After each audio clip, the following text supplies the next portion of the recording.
Bencana stadion terparah di dunia, 24 Mei 1964. Tim nasional Peru menjamu Argentina dalam laga kualifikasi Olimpiade Zona Amerika Selatan. Peru yang saat itu berada di urutan kedua klasmen hanya butuh hasil imbang untuk lolos.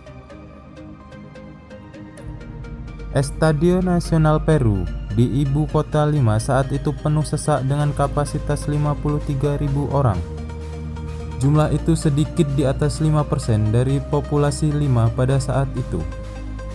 Meskipun kami bermain bagus, mereka memimpin, kenang salah satu legenda sepak bola Peru, Hector Compitas, yang turut bertanding saat itu. Compitas tak menyangka dirinya akan menjadi saksi peristiwa paling mengerikan dalam sejarah sepak bola dunia. Bencana stadion terburuk di dunia terjadi di mana lebih dari 300 orang tewas. Namun, cerita lengkapnya tidak diketahui dan mungkin tidak akan pernah. Kami menyerang, mereka bertahan dan terus berlanjut sampai suatu saat bek lawan hendak membuang bola dan pemain kami, Kilo Lobaton, mengangkat kakinya untuk memblokir dan bola mental masuk ke gawang. Tetapi wasit mengatakan itu adalah pelanggaran, jadi golnya tidak sah. Inilah sebabnya para penonton mulai kesal, ujarnya. Dengan cepat, dua penonton memasuki lapangan. Yang pertama adalah seorang petugas keamanan yang dikenal sebagai Bomba. Ia mencoba memukul wasit namun dihentikan oleh polisi dan diseret keluar lapangan. Orang kedua, Edilberto Cuenca, mengalami serangan brutal.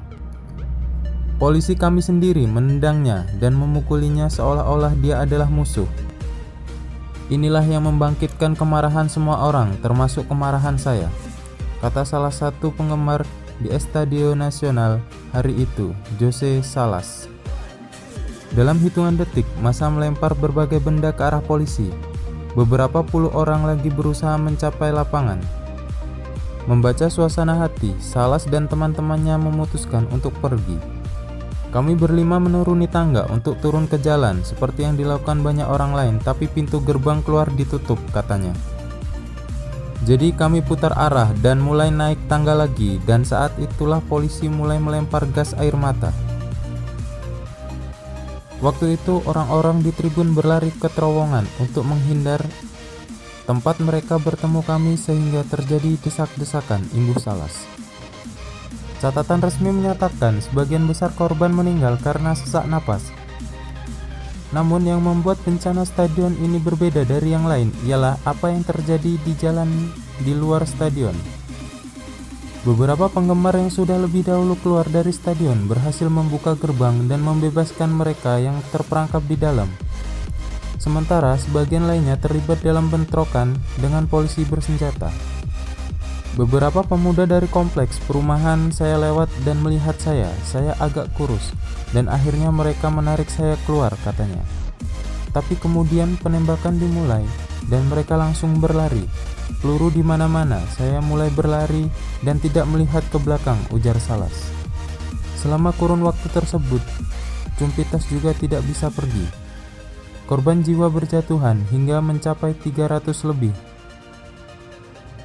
Jumlah resmi mereka yang tewas adalah 328 orang.